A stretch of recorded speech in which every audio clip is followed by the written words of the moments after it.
eu sou o Guilherme e hoje vamos estar falando sobre... Críticas. Eu sou um ótimo exemplo de mal recebedor de críticas. Você não costuma lidar bem com críticas.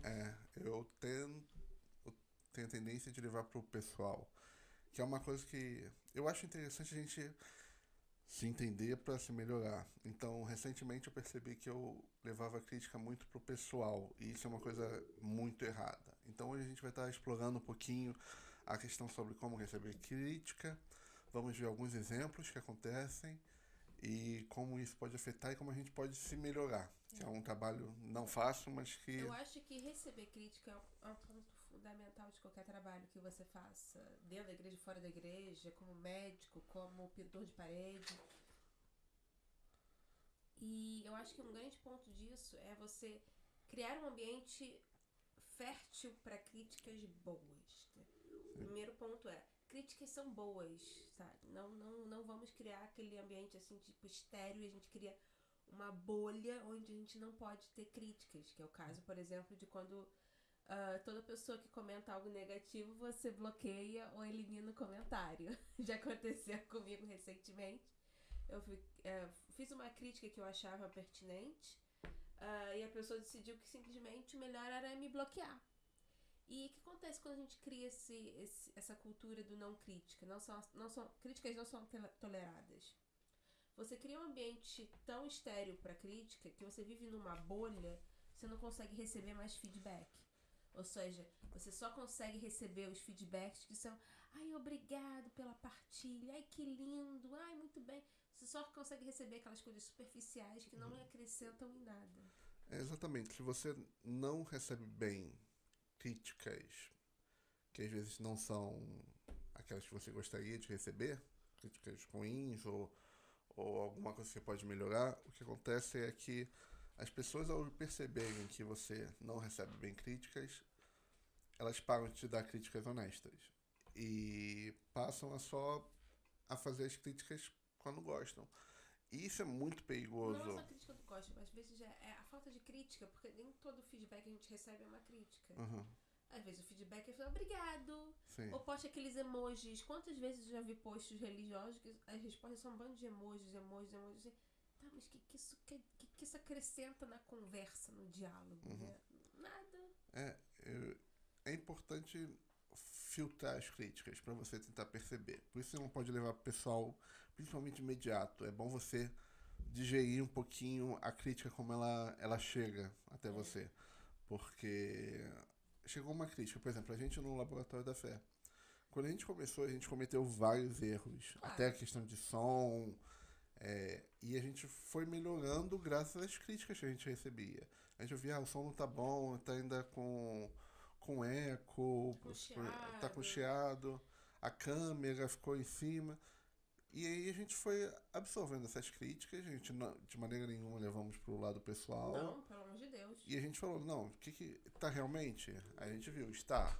Então vamos melhorar. Eu acho que crítica, esse é a coisa fundamental. Crítica é um feedback que você recebe e você tem a oportunidade de você melhorar aquilo. Obviamente, nem todas as críticas são Ex- construtivas. Existem as críticas mais.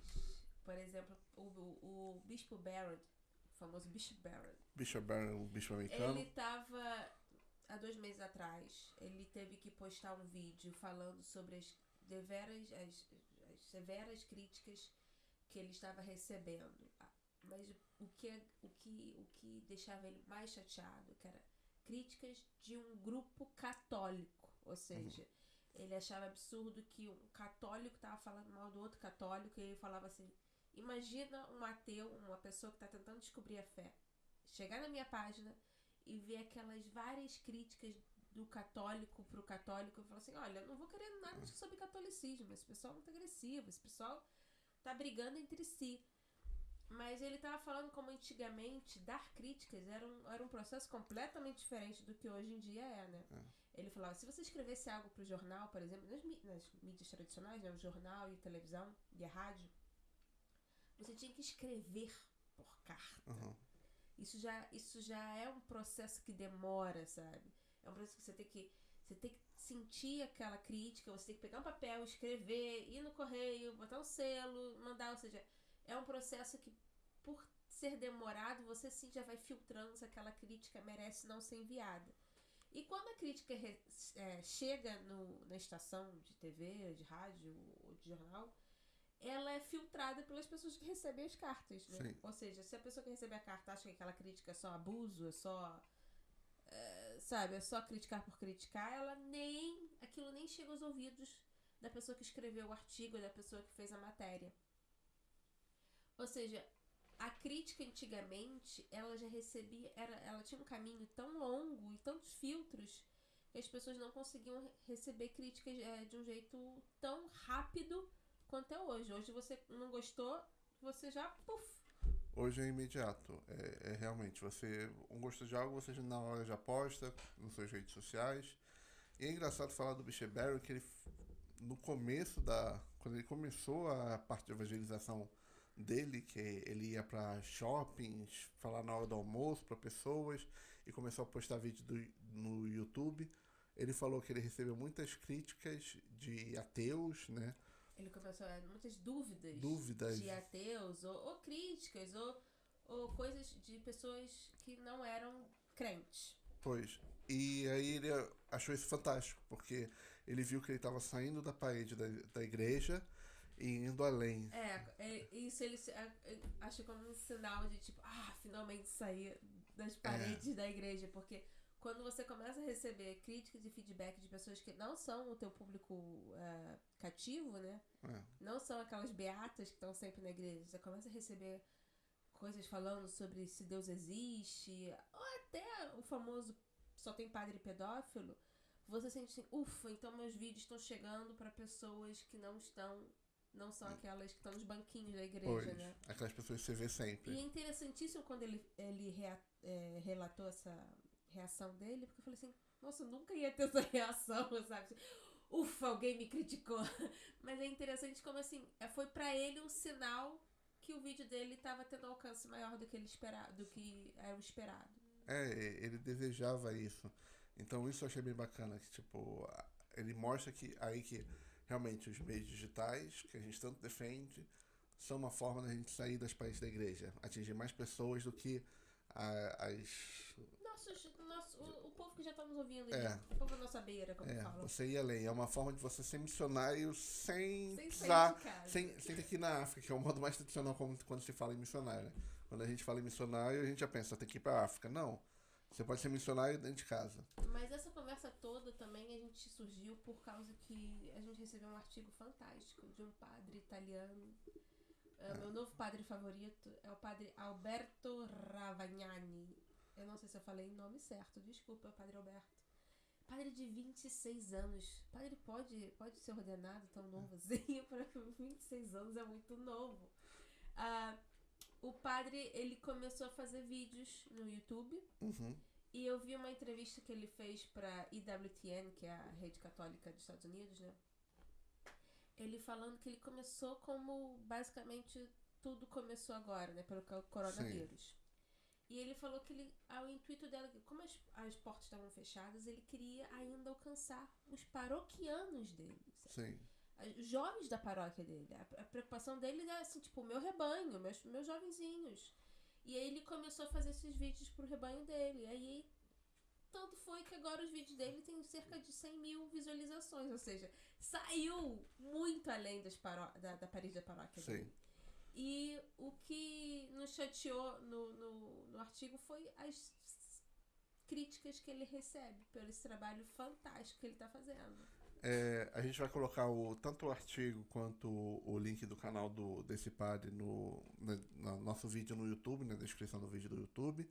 Então, se você está ouvindo o podcast, vai até o nosso canal do YouTube e de evangelização, e que vai estar lá os links. Mas a matéria basicamente fala que ele recebeu grandes críticas, não foi de ateus, não foi de pessoas não cristãs, mas ele fala que ele recebeu muita crítica da própria igreja. Sim. E isso me magoou muito. Falaram que ele tinha uma linguagem muito superficial, uma linguagem pouco teológica, que que ele não era tão profundo na teologia. E é engraçado que quando perguntam pra ele nessa matéria do WTN que dicas ele dá pra evangelizar na era digital, e ele fala exatamente isso, assim, tipo, usa uma linguagem simples que as pessoas entendam, como Cristo usava, fale as coisas mais de uma maneira mais, né, acessível, ou seja, o ponto forte dele é justamente de onde vem as críticas, que é tipo, as coisas dele não são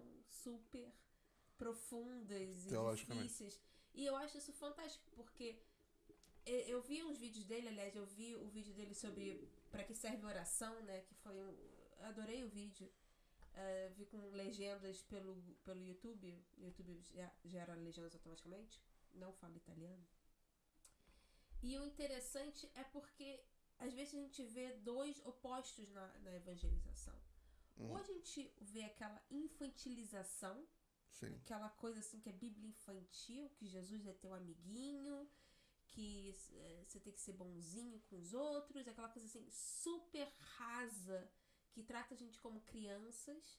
Ou você vê aquela outra extrema, que é tipo aqueles teólogos assim super complexos e super profundos, falando sobre o tempo, não tempo, umas coisas em que você fica assim, cara, eu não entendi nada. Ou seja, esses dois extremos é que eu vejo na evangelização. Vamos falar acessível, então vamos falar infantil. Vamos falar de teologia, então vamos falar mais profundo. E aí, cadê o meio termo? É difícil achar um projeto evangelizador que consiga esse meio termo tão bem quanto esse Padre Alberto, que eu não consigo falar sobre o nome dele, conseguiu. Eu me lembro até, voltando ao Bishop Barron, que ele falou tem num vídeo no YouTube, pode procurar, que ele fala no John Henry Newman e a nova evangelização. Ele faz esse comparativo, e aí ele conta uma história nesse vídeo que ele estava fazendo, não me lembro se era terminando a tese dele, ou fazendo mestrado, doutorado em teologia, enfim, não importa. Mas aí alguém sugeriu para ele que ele tinha que ler John Henry Newman, que é um grande evangelizador, fantástico. E aí ele foi até a biblioteca lá da igreja, não me lembro agora se foi a Notre Dame ou foi a Sacré-Cœur, né, o Sagrado Coração. Mas aí ele foi lá, comprou, e aí ele falou que ele leu 2 páginas e não conseguiu absorver nada. E eu morri de rir com isso, porque eu totalmente me identifiquei.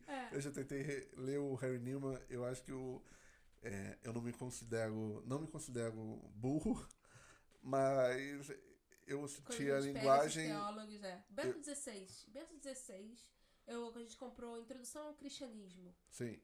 É impossível de ler Introdução ao Cristianismo, eu preciso da introdução, porque, tipo, é de uma profundidade teológica que eu fico assim, cara, eu tô me sentindo muito burra lendo isso. Sim. A gente tentou ler Ortodoxia, também é outro livro que a gente não conseguiu ler. Eu me lembro que a gente comprou um livro sobre ser cristão na era neopagão, do Bento XVI. É que é um resumo de vários... Jesus do Cristo, aquele livro era impossível de se ler. E aí você fala assim, tem que ter um jeito mais fácil de eu aprender teologia. Eu me lembro quando eu li esse Ser Cristão na Era Neopagã, eu lia marcando e depois relia cada parágrafo para conseguir absorver. Porque é uma densidade muito profunda. Aqui, tem o Sal da Terra, também do Bento XVI. Sal da Terra, eu falei assim, ótimo, é uma entrevista. É ele com um jornalista, né? Ele vai tentar trazer ao nível de jornalista. Não, ele trouxe o jornalista no nível dele e teve certas coisas que eu fiquei assim, que? Ou seja, o que esse padre fez, que as pessoas criticam, é o que nós precisamos na evangelização atual. É tipo, traz pro nosso nível, o nível do dia a dia, né? Porque como a gente falou, Jesus Cristo usava analogias do tempo dele, ou seja, ele falava com donas de casas, ele falava sobre perder uma moeda. Quem aqui já perdeu uma moeda e ficou limpando a casa inteira, procurando a moeda? Tem um padre que, eu não sei se ele já virou santo ou se ele tá no processo, que é aquele padre Léo. Padre Léo do Brasil. Padre Léo do Brasil. E se você procurar no YouTube Padre Léo, e você vê os discursos dele falando com aquela população do interior do Nordeste brasileiro, que é um povo bem humilde, pobre, carente, e você vê a linguagem que ele dá homilias fazendo analogias com vacas, com, sabe, como ele se sentia. Bem, ele usava a linguagem popular para falar com as pessoas. Aham, E ele tocava tantas pessoas aham. que é o incrível. Outro exemplo é o Dom Henrique Soares, que faleceu infelizmente agora, recentemente, na pandemia, que também com certeza vão entrar no processo de beatificação dele, que ele também, se eu olhar os discursos dele, ele falava uma linguagem simples, acessível para todos. E eu acho que, tipo, não é necessário a gente eliminar. Eu acho que é importante ter o ortodoxia. Não estou falando que é, mas só que você precisa de uma preparação para ler, ou até mesmo de uma preparação física, porque, por exemplo, nós somos duas pessoas normais, temos 3 filhos e somos casados, então com, Trabalhamos em casa, ou trabalha, seja, é bem concentração aqui é uma coisa rara. conseguir assim ter um espaço calmo para ler, para absorver, não é sempre. Não. A gente consegue ler alguns livros desses, mas é preciso toda uma Você precisa de um ambiente, ambiente. que te favoreça a concentração. Sim, Mas exatamente o que a gente está falando é que a gente recebe, voltando ao assunto, críticas. sim, Mas a gente recebe muitas críticas. E muitas críticas, assim, são não é que não fundadas, mas que vão falar certas coisas que é teu ponto forte. E, na sim, verdade, as pessoas estão criticando. Mas tem outras críticas que são muito úteis. sim, E essas são as mais difíceis de se conseguir. São críticas que te crescem. Porque são as críticas que nem todo mundo gosta de receber. é. Porque elas são críticas que vão doer um pouquinho. Que crescer dói, fala, né? Aham, Os sim, ossos dói. Então, quando a crítica fala assim, olha, Padre, você tá falando de um jeito que eu não tô percebendo, as pessoas geralmente desmerecem essa crítica. Ah, você não tem profundidade. Ah, esse livro... Toda vez que eu falo assim, olha, isso é muito profundo pra mim, ninguém vê assim, ah, eu vou ter que melhorar minha linguagem. É assim, é assim que eu aprendi, é assim que eu tenho que fazer. ah, Sim, mas teologia é pra certas pessoas, sabe? Aí eu fico assim, poxa, mas não, sabe? Você vai ter que sair da tua zona do conforto e receber a crítica e ver assim, Deus está nessa crítica, sabe? Essa crítica foi, como que eu vou falar, inspirada pelo Espírito Santo pra me mostrar algo que eu tô falhando de ver. para te ajudar, para você melhorar. Eu acho que é importante aquilo, analisar a crítica, para saber se aquela crítica é construtiva, ou seja, te dá um apoio para você melhorar, entendeu? Mesmo que seja ruim, às vezes você tem que melhorar isso. Ok, tudo bem. Agora, tem críticas que são realmente descartáveis, entendeu? Não são descartáveis porque elas, até a crítica ruim tem seu lado bom. Porque, por exemplo, essa crítica do padre Alberto Ravagnani fala sobre como acham que ele é muito simples na hora de catequizar, ou que palavra você quiser escolher aqui. Eu acho que essa crítica fala mais sobre a pessoa que está falando a crítica do que o próprio padre Alberto, Sim. né? Ou seja, fala mais sobre a incapacidade da igreja de trazer o discurso para o contexto atual, Sim, do que o padre está falhando em evangelizar com profundidade. Ou seja, até a pior crítica sim, fala algo interessante no diálogo. Se você entender como diálogo. sim, Se você entender a crítica como a parte que emite a crítica, a parte que recebe a crítica, ou seja, aquela crítica vai se encaixar numa dessas duas partes. Interessante, você fala assim, poxa, se tá todo mundo reclamando disso, tem algo interessante de se ver aí. Ou é o problema da igreja, que ela tá se revelando a dor dela, que sim, eu acho que é o caso, sabe? Tá revelando onde é que dói, olha, isso é um problema nosso, não é um problema seu, Padre Alberto. Ou problema do padre, realmente. Neste caso, eu acho que é o contrário. A igreja se revelando onde é que ela não pode alcançar. sim. Eu acho que nessa o problema dessa crítica desse padre, então desse padre, é porque a gente tem que pensar, quando a gente cria um conteúdo, ela tem um público direcionado. Então, uma coisa é falar para um grupo do clero que fez teologia, fez filosofia, está 8 anos estudando.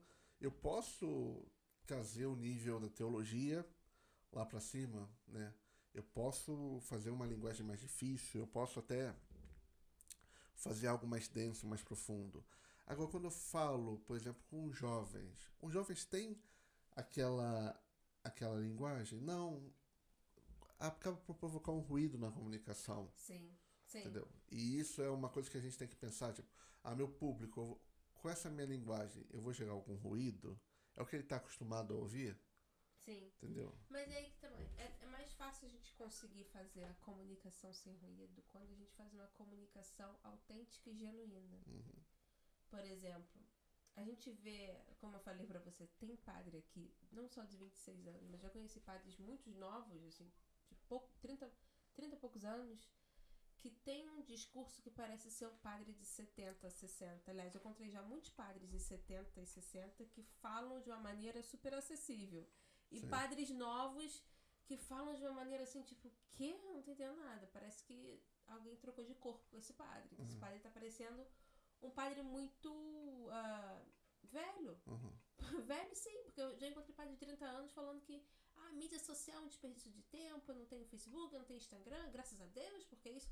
Nossa, meu Deus, você tem 30 anos. Como que você vai alcançar as pessoas se você não quer estar onde é que elas estão? As pessoas estão nas mídias sociais. Então, pra mim, eu até entenderia esse discurso vindo de um padre mais antigo, né? Por causa da diferença de geração, a nossa natural resistência às novas tecnologias. Ok.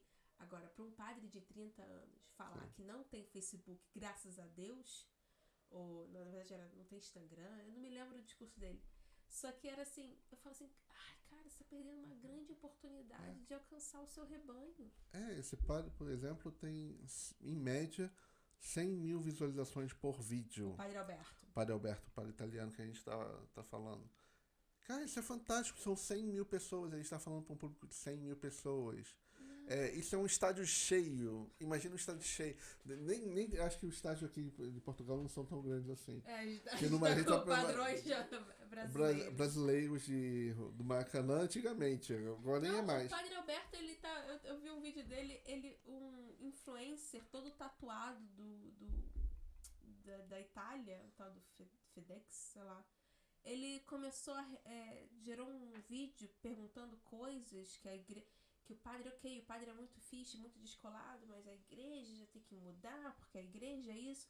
Ou seja, ele conseguiu criar um diálogo. Aí depois ele respondeu esse jovem todo tatuado. E foi um diálogo super educado, super maduro. Não foi assim, vocês são tudo pedófilos. Não, foi um diálogo, assim, interessante.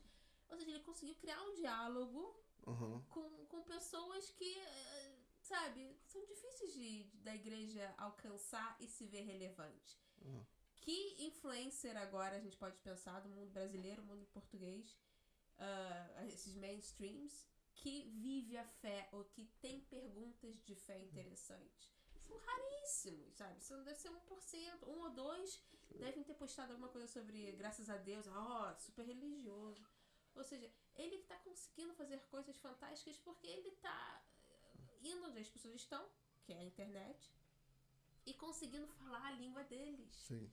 É o trabalho igualzinho de Jesus Cristo quando andava nas cidades, sabe? Ele falava com as pessoas, ele falava com que as pessoas sabiam falar. Sim. O pessoal é agricultor, ele falava parábolas sobre agricultura, sabe? Sim. Como eu falei, dono de casa, ele falava parábolas de dono de casa, ou seja, isso é excelente. Agora, ele só consegue fazer isso porque também é a identidade dele. Ele não tentou se mudar, ele não tentou envelhecer.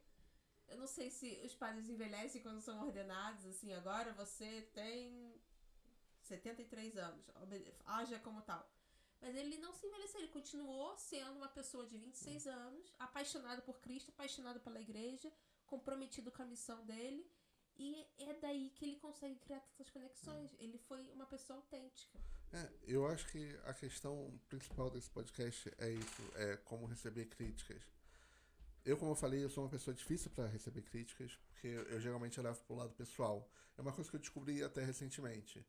E aí eu descobri que a gente não tem que receber de forma pessoal.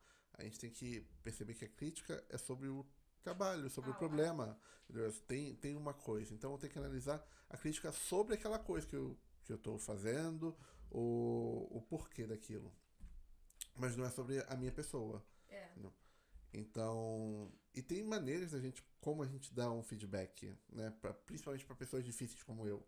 Porque é melhor você saber como dar um feedback para uma pessoa difícil do que você não simplesmente parar de dar. E eu acho que, primeiro eu incentivo os padres que têm problema a receber feedback e a refletir se realmente tem problemas. Ei, padre não só pra padre não. Não só para padre, todos, né?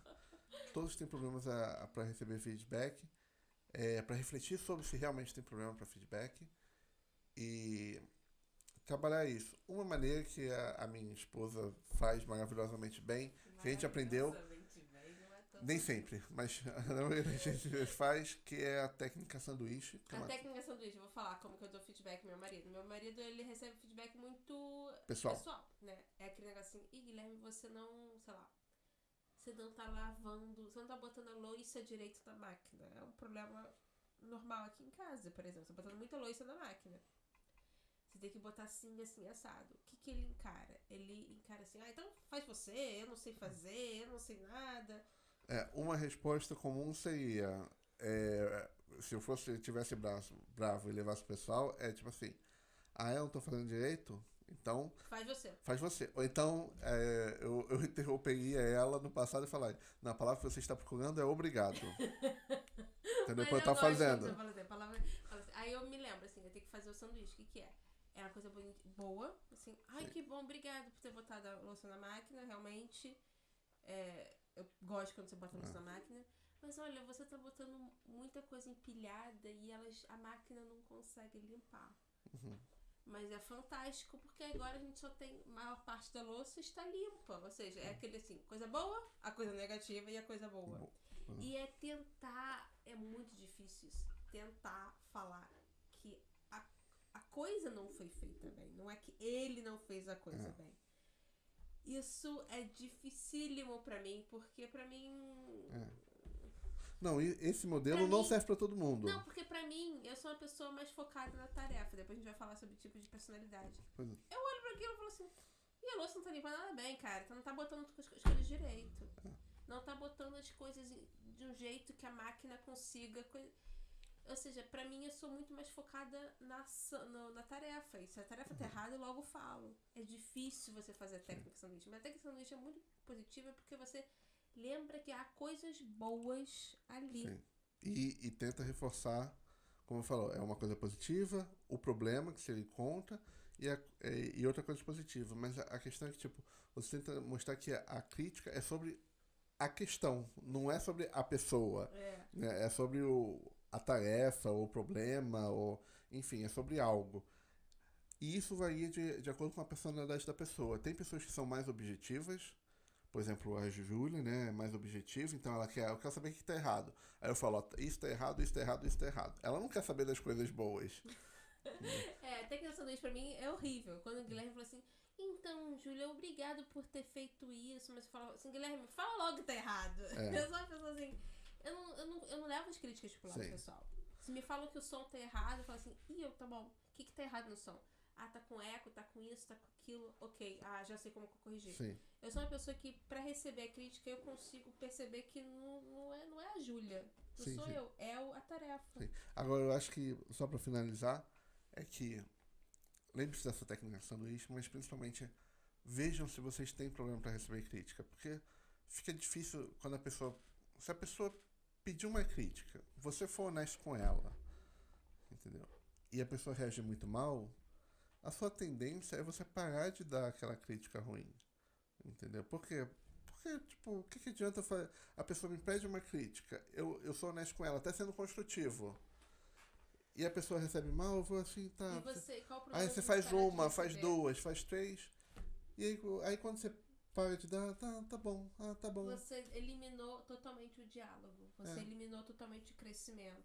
Você criou aquela coisa que a gente falou no começo, aquele ambiente estéril, onde Sim. nada cresce porque você eliminou qualquer possibilidade de crescimento. Pois. A gente tinha um padre no Brasil, César.